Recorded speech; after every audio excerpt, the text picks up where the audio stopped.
히브리서 8장입니다. 히브리서 8장 펴시기 바랍니다.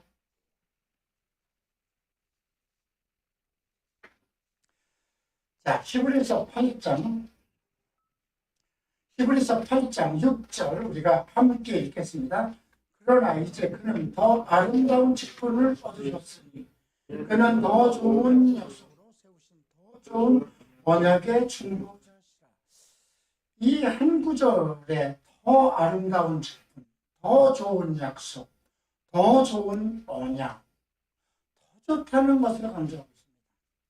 히브리서의 특징은 더 좋은 예수 그리스도를 가리켜서 그 무엇보다도 더 나은, 더 위대한, 더 좋고, 더 높고, 아름답고 이런 칭찬을 하고 있습니다.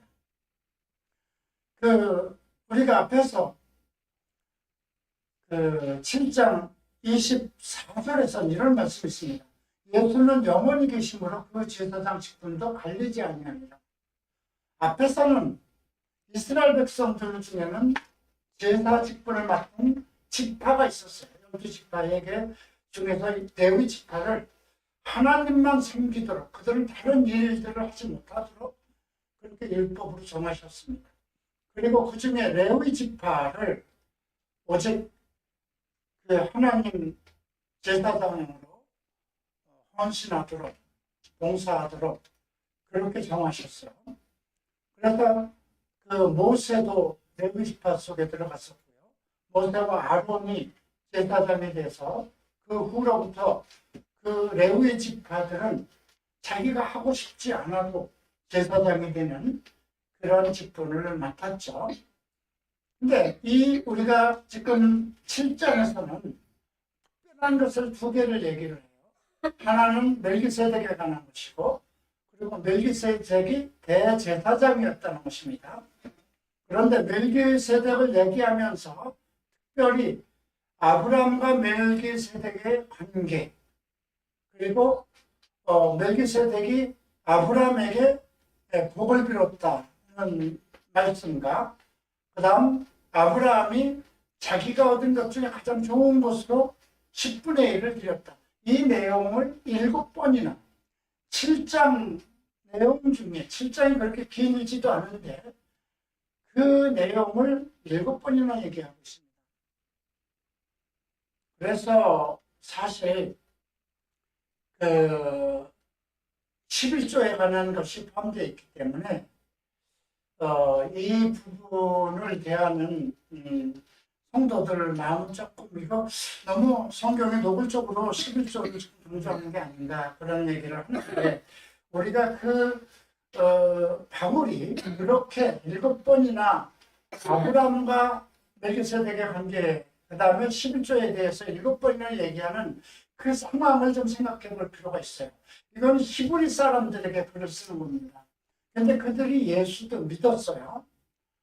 그러나 그들의 예배의 중심은 어디에 있었냐면 성전에 있었습니다. 그들은 율법주의자들이었습니다. 그들은 히브리 사람들은 뼛속부터 히브라이즘이라는 그런 그 율법주의자고 변하지 않는 사람들입니다. 그런데도 많은 제사장들과 많은 그 율법주의자들 중에 예수 그리스도의 이적과 기적을 보고 이제 예수를 받아들였어요. 그러나 그들 머릿속에는 항상 위대한 이스라엘 민족에게 주신 아브라함과 이삭과 야곱 그 믿음의 조상, 그 다음 모세와 같은 지도자, 그리고 하나님께 주신 율법 그런 것을 중요했습니다. 멜기세덱에 대해서는 뭐 이해가 안 되는 부분이니까 그냥 덮어놓고 있었어요. 그래서 바울이 얘기한 것입니다.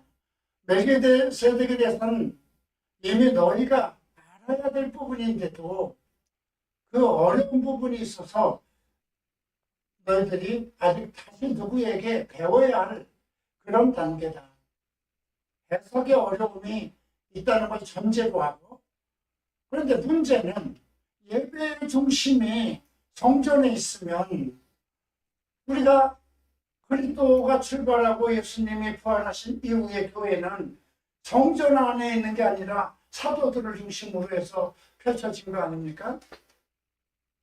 그런데 이들의 예배의 중심은 그 성전에 있는 겁니다. 그러니까 모든 헌금도 다 흘러가는 겁니다. 그런데 바울이 그래서 아브라함이 너희 믿음의 조상 아브라함이 318명으로 전쟁에 나가서 승리하고 그 롯과 그 모든 소유물을 탈환해왔을 때 누구를 만났느냐, 누가 나왔느냐,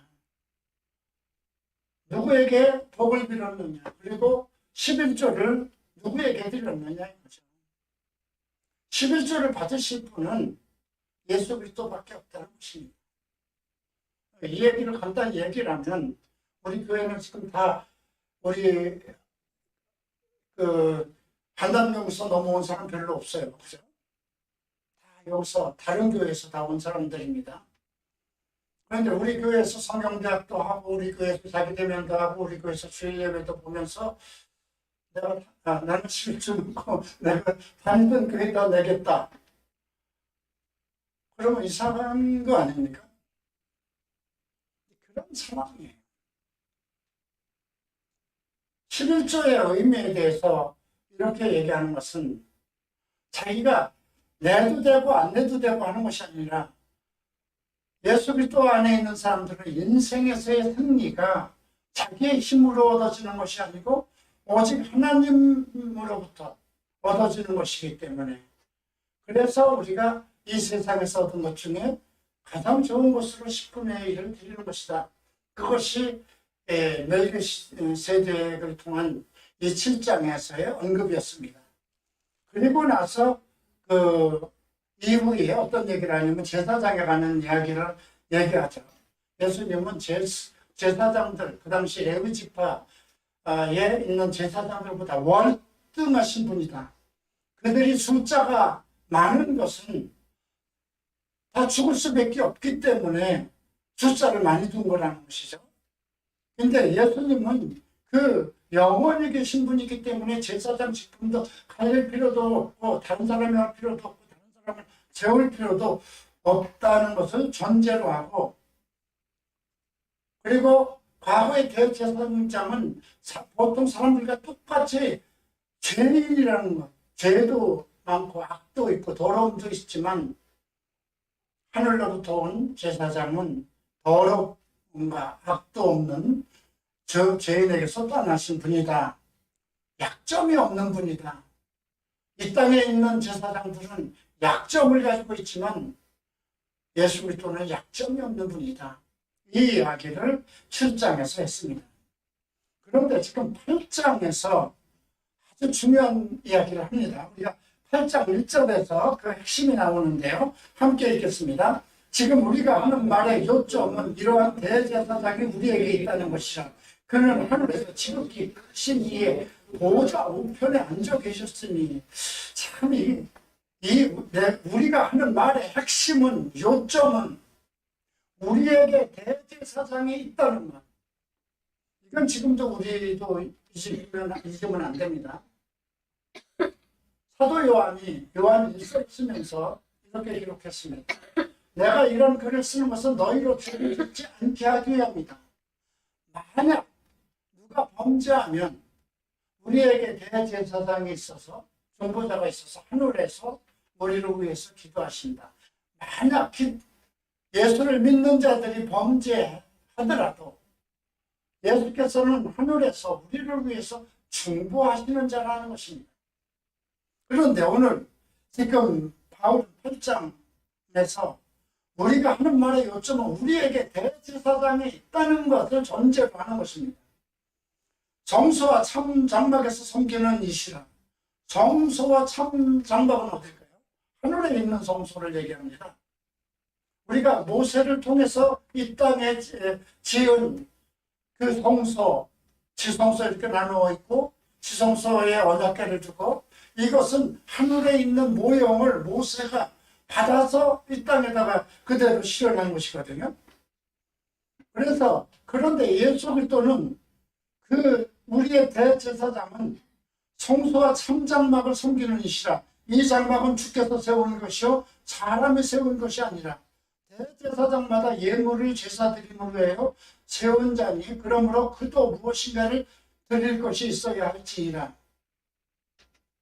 자, 대제사장은 짐승의 피를 가지고 하나님께 제사를 지냈습니다. 자기 죄와 백성들의 죄를. 그렇기 때문에 예수님도 무엇인가 하나님께 가지고 가서 예물을 드려야 될 것을 언급하고 있습니다. 그는 짐승이나 한 번 드리고 나면 영원히 죄를 사하지 못하는 그런 짐승의 피가 아니라 자기의 몸으로, 죄 없는 자기의 몸으로 제사를 드리는 것을 그 얘기를 하는 것이죠. 예수께서 만일 땅에 계셨다면 제사장이 되지 아니었을 것이니 이는 율법을 따라 예물을 드리는 제사장이 있었습니다. 예수님이 땅의 사람이라면 물론 그분은 하나님의 아들로서 우리의 죄의 문제를 해결하기 위해서 사람으로 오셨습니다. 인간으로 오셨습니다. 완전한 인간으로 오신 것입니다. 그러나 그분이 땅에 소속된 사람이라면 우리와 같이 인간에 속한 사람이라면 제사장이 될 필요가 없다는 것이죠. 이미 하나님께서 레위 지파 중에 아론의 자손들로 대제사장을 삼았기 때문에 별도로 세울 필요가 없었다는 것이죠. 그들이 섬기는 것은 하늘에 있는 것의 모형과 그림자라. 모세가 장막을 지으려 할 때에 지시함을 얻은 것 같으니 이르시되 삼가 모든 것을 산에서 내게 보이던 본을 따라 지으라 하셨노라. 출애굽기 15장에 있는 말씀입니다. 하나님께서 모세에게 모든 모형, 그 집기에서부터 예배의 방법에서부터 성막을 치는 모든 방법을 하나님께서 보이셨습니다. 그리고 모세는 그 하나님께서 보이신 그대로 그 장막을 짓고 모든 예법을 정했습니다. 그러나 이제 그는 더 아름다운 직분을 얻으셨으니 모세보다 더 아름다운 직분이라는 거죠. 예, 그는 더 좋은 약속으로 그냥 모세에게 주신 약속이 아니라 더 좋은 약속으로 세우신 더 좋은 언약의 중보. 언약은 사람과 사람 사이에 말로 하는 것입니다. 사람과 사이에 말로 하지만 그 언약의 증거를 또 글로 남겨야만 되는 것입니다.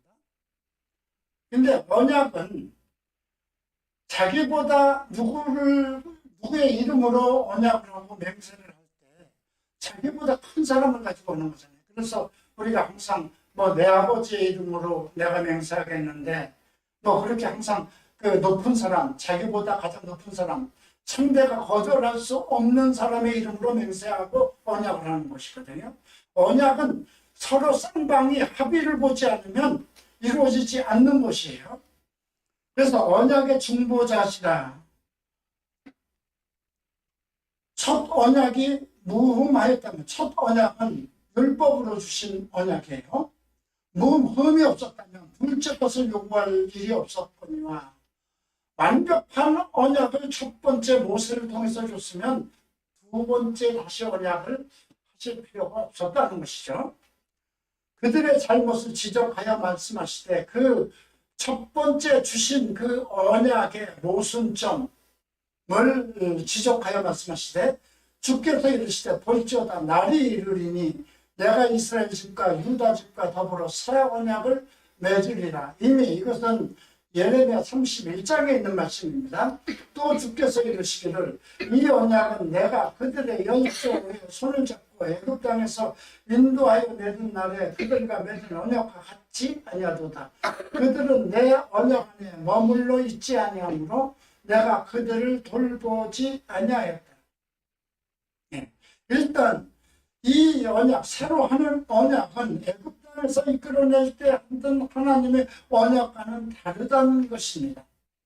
그들과 맺은 언약은 그들이 쉽게 폐기할 수 있었다는 거죠. 언약 안에 머물러 있지 않았다. 언약 안에 머물러 있지 않았다는 무슨 뜻일까요? 사람과 사람이 어떤 언약을 했으면 그걸 증서로 남겨뒀어요. 그게 율법이에요. 그럼 율법 안에서 살아야 되는데 율법을 지킬 수 없었다는 것입니다. 네, 우리가 만약에 교회법을 만들었어요. 그래서 여러분들하고 나하고 우리가 앞으로 이 갈보리 촛불 안에서는 이렇게 살아야 된다. 이렇게 언약을 합니다. 그런데 여러분들이 그 안에서 안 살고 나도 그 안에서 그 언약대로 서로 맺은 약속대로 살지 않으면 그게 다 소용없는 거잖아요. 그 얘기를 하는 것입니다.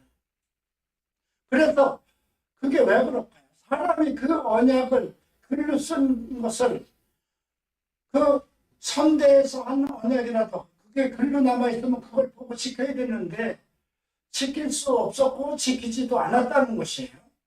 그렇기 때문에 새 언약을 주는데 10절에 또 주께서 이르시되 때 그날 후에 내가 이스라엘 집에 맺은 언약은 이것이니 내 법을 그들의 생각에 두고 그들의 마음에 이것을 기록하리라. 언약을, 새 언약은 우리의 생각 속에 두고 우리의 마음 속에다, 마음판에다 기록을 해둔다는 것입니다. 바울은 이것을 그리스도는 우리의 마음의 신비라고 그러죠. 마음에, 우리 마음에 새긴 이름, 마음에 이것을 기록하리라. 나는 그들에게 하나님이 되고 그들은 내 백성이 되리라. 여러분, 하나님을 보신 사람 있습니까? 하나님을 보신 사람은 아무도 없는데도 불구하고 우리가 예수를 영접할 때 하나님을 내 아버지라고 부릅니다. 그죠? 내가 남의 아버지를 아버지라고 부르기는 쉽지 않아요.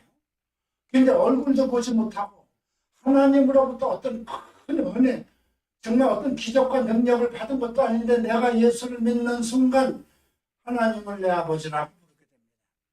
그리고 성경에 기록된 말씀은 하나님의 말씀이라고 나의 신으로 섬깁니다.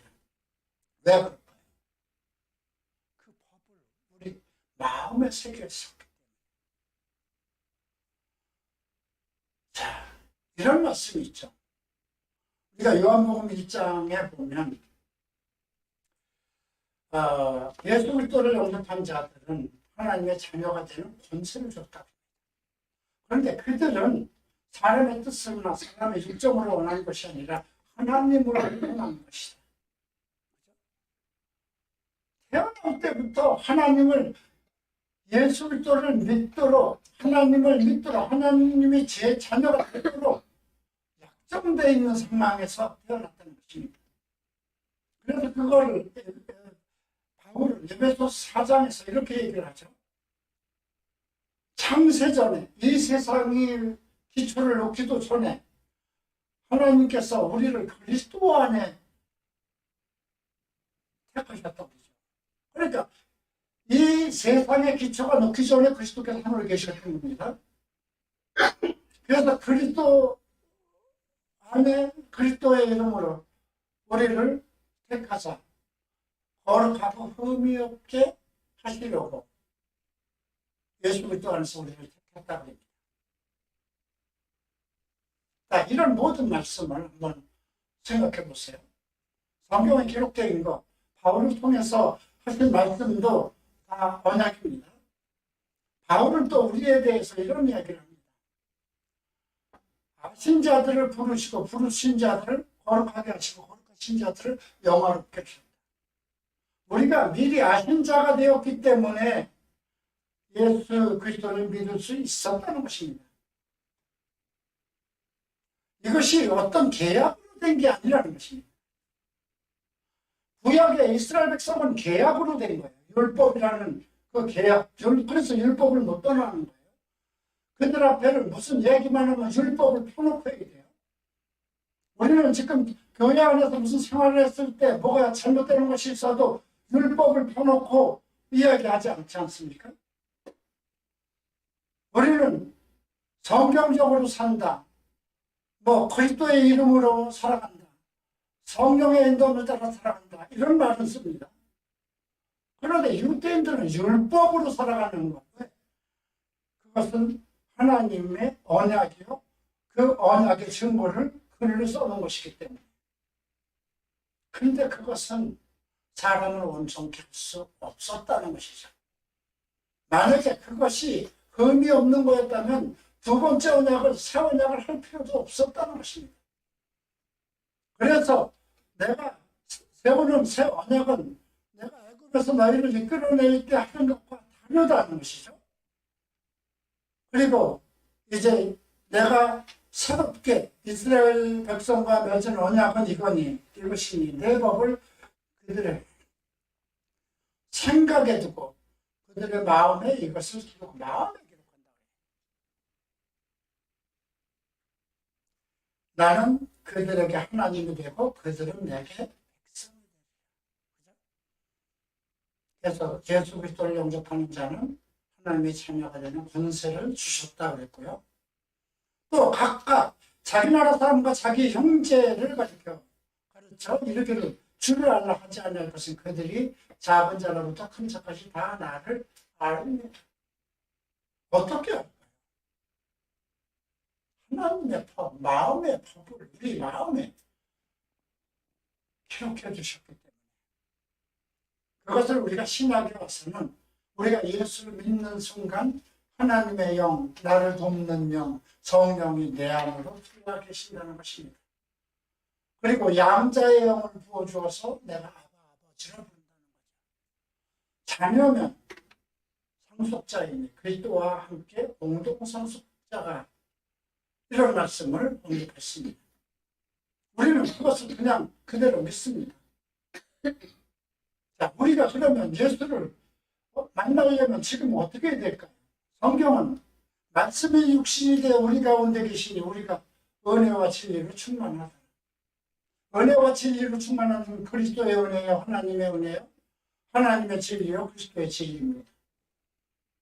그러면 말씀이 우리 가운데 계신다는 건 뭘까요? 말씀이 육신이 되어 우리 가운데 오셨다는 거예요. 나는 항상 내가 변화된 이후에 성경을 보면서 나를 가장 소망을 갖게 하고 나에게 어떤 열정을 갖게 하고 성경에 대해서 열정을 갖게 하고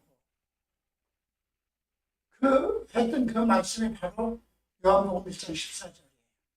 말씀이 우리 육신이 되 우리 가운데 함께 하시니 은혜와 진리가 충만하다.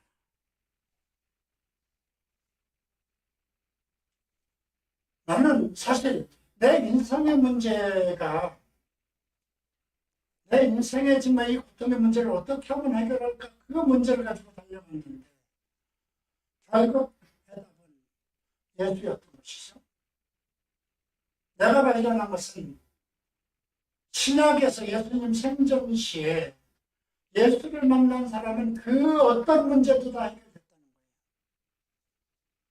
죽은 아들 때문에 슬퍼하는 나상의 여인의 아들을 관을 메고 가는 그 아들을 예수님께서 살리셨고요. 죽은 나사로를 살리셨고요. 조경을 보게 하시고 규모거리를 일으키셨고요. 문둥병자들을 해결했고요. 7 귀신이 들린 막달라 마리아를 일으키셨고요. 야이로의 딸 죽은 아이를 살리셨고요.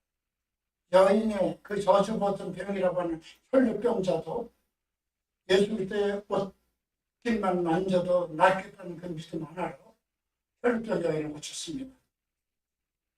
군대 귀신이라고 하는 그 레기온이라는 그 군대는 그 분단을 얘기하는 것입니다.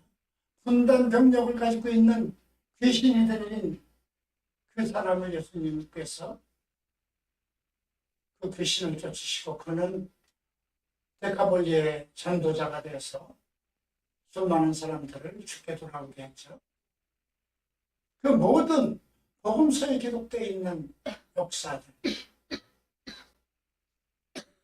나는 항상 그것이 멀리만 생각했어요. 이건 과거 2000년 전의 일이구나. 성경을 보면서 이건 옛날에 있었던 일인데 나는 그럼 어떻게 해야만 예수를 만나면 내 인생의 문제가 해결될 텐데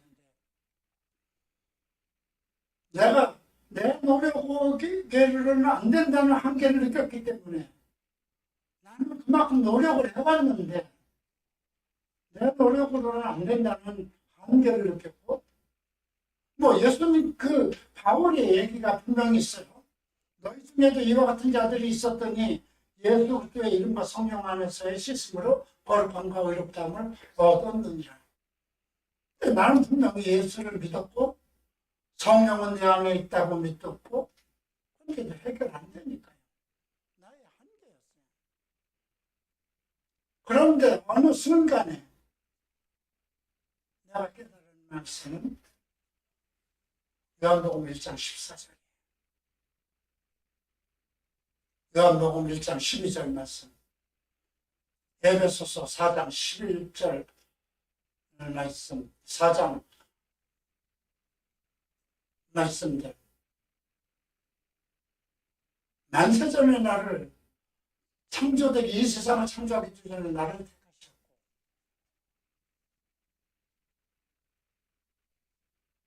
그런데 어떻게 하면 내가, 말씀이 육신이 되어 우리 가운데 계신데 내가 어떻게 하면 이분을 만날까? 근데 그 말씀을 이해를 못했던 거예요. 늘 복음서를 읽으면서. 근데 어느 날 말씀이 육신이 되어 우리 가운데 오시니 아주 간단한 말씀이었어요. 지금도 예수를 만날 수 있는 거고, 지금도 예수를 만나고, 지금도 멜기세덱을 만날 수 있는 거구나. 지금도 내가 드리는 11조는 멜기세덱 앞에 드리는 것이구나.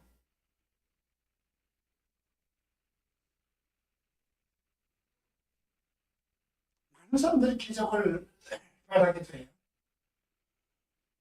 뭐 죽을 병이 걸렸을 때 기적을 바랄 수도 있죠. 근데 우리 인생에 가지고 있는 죄의 문제는 죽을 병이 아니에요. 죄의 습관들이거든요. 그런데도 끈질기게 내 발목을 잡고 있는 아말렉과 같은 거죠. 이 아말렉을 완전히 쳐죽이라고 하는 것이 성경의 명령인데, 나는 육신이 연약하기 때문에 그 일을 못한다는 것입니다. 늘 실패하고 넘어진다는 것이죠. 역시 그 일을 할 것은 그리스도와의 만남, 말씀을 통해서 그리스도를 만나는 것밖에 없습니다. 만약에 여러분들이 성경을 통해서 그리스도를 만난다면 모든 성경 말씀이 살아서 가슴속으로, 그 모든 말씀이 여러분들의 마음속으로 살아서 들어올 겁니다. 잠을 자는 동안에도 그 말씀들이 살아서 여러분들의 마음을 평안케 하고 기쁘게 하고, 감당할 수 없는 기쁨, 감당할 수 없는 은혜 속에 빠지게 될 것입니다.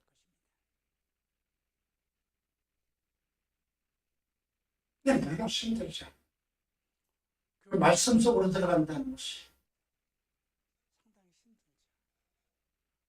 그러나 과정입니다. 여러분, 요즘 우리가 창세기를 배웁니다.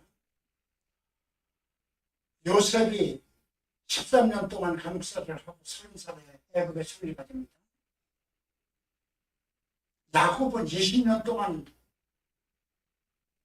바란에서 종이 아닌 종노릇을 하고 아버지의 기업을 받게 됩니다.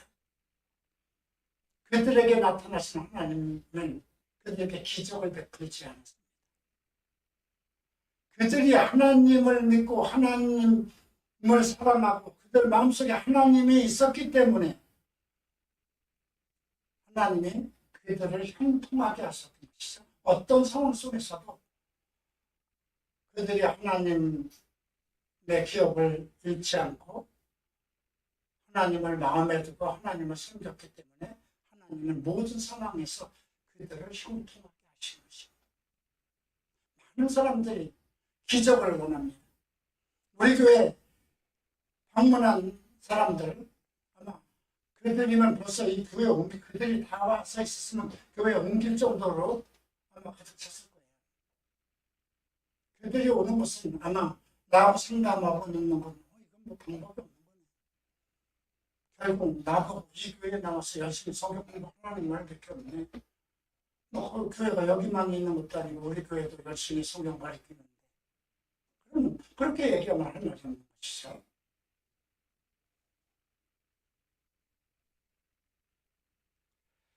오늘 이 말씀 속에 우리가 발견해야 되는 것은 매우 중요한 것입니다. 1절에서 우리가 말하는 욕점은 이러한 대제사장이 우리에게 있다는 것. 그는 하늘, 지극히 크신 이의 보좌 우편에서 우리를 중보하고 계시는 것이죠. 그리고 12절에 내가 그들의 불의를 긍휼히 여기고 그들의 죄를 다시 기억하지 아니하리라. 이 말씀입니다. 내가 그렇게 죄가 많은데도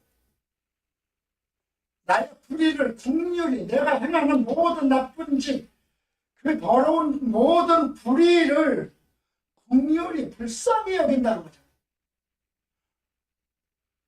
우리는 자기 아들이라도 자기 아들이 어떤 더러운 죄를 지면, 사람이 할 수 없는 죄를 지면 부모라도 용납 못합니다. 그 죄를 짓는 일에 긍휼히 여길 사람은 없어요. 불쌍히 여길 사람은 없어요. 근데 하나님은 불쌍히 여긴다는 것입니다. 그리고 그들의 죄를 다시 기억하지 않는다. 왜? 1절에서 대답을 했잖아요.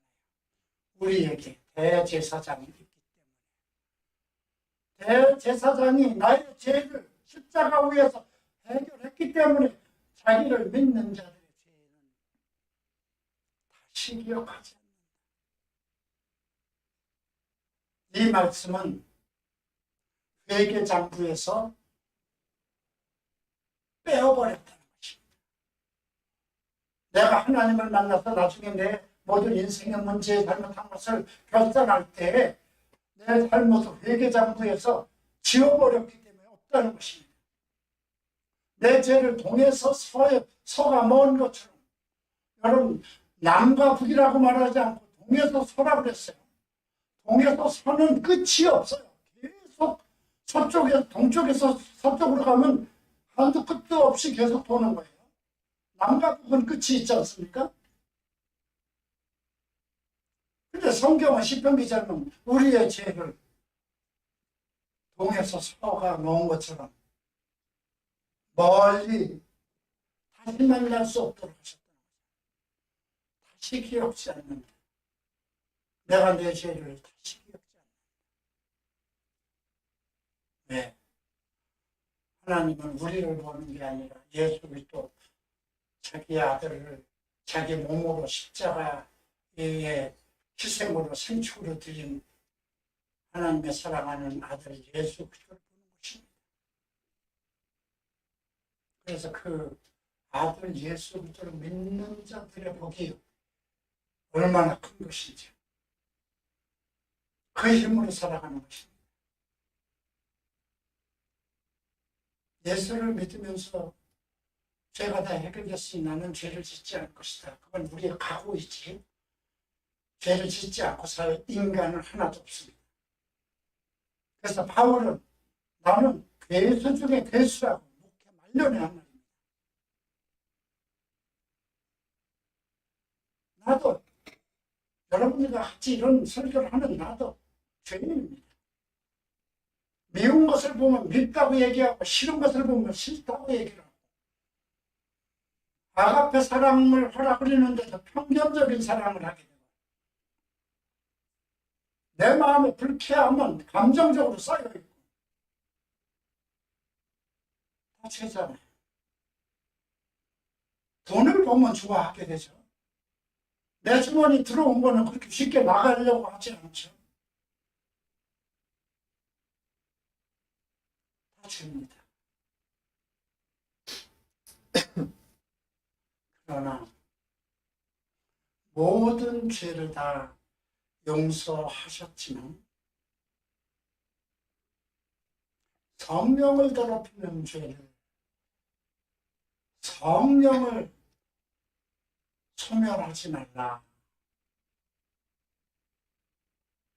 우리 안에 성령을 주셨기 때문에 그의 영을 주시고 성령을 소멸하면 안 된다는 거예요. 무엇일까요? 그리스도를 배신하는 것. 그리고 내 몸이 성전인데 내 몸으로 내 몸에게 죄를 짓는 것. 내 안에 계신 성령의 전인데 우리가 아버지와 한 방을 쓰면서도 더러운 일을 할 수가 없는 거예요. 하나님의 영이 내 안에 계셔서 내 몸을 성전으로 삼고 계신데 내 몸으로 죄를 짓는 것. 그에 대해서는 10장에서 다시 언급합니다. 오늘 우리가 배우는 것 중요한 말씀은 우리에게는 대제사장이 있다. 그리고 마지막 12절에 함께 읽겠습니다. 내가 그들의 불의를 긍휼히 여기고 그들의 죄를 다시 기억하지 아니하리라 하셨습니다. 얼마나 힘드는 말씀입니까? 이 말씀이 여러분들의 삶에 능력이 되고 권능이 되고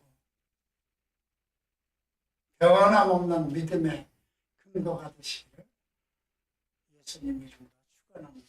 기도하시겠습니다. 존귀하신 주님, 사랑의 주님, 나의 왕을 되시며 나의 지존자 되시며 나의 거룩하신 이시며 내 의의 표본이시며 내 삶의 근거이고 내 살아가는 이유가 되시는 예수님, 주님은 나의 대제사장입니다. 나를 위해서 거룩하신 죄 없는 몸으로 제사를 드려주셨어.